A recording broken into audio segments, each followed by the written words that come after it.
устойчивая производительность сельского хозяйства и конкурентоспособность.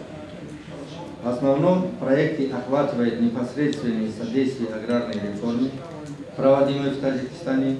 и направленный на улучшение качества управления и формирование благоприятных условий для обеспечения продовольственной безопасности. Уважаемые участники, продуктомо از دنیا مول جا میفروشیم یک فقط همین پروفسیونال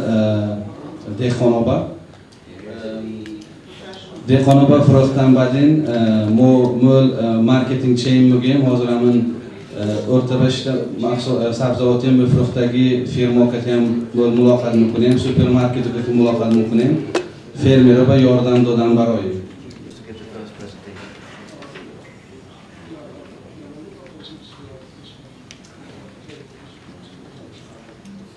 дар имрӯза ҳамоиши мо бештар аз 11 ширкатҳои ҳолландӣ ки соҳаҳои коркарди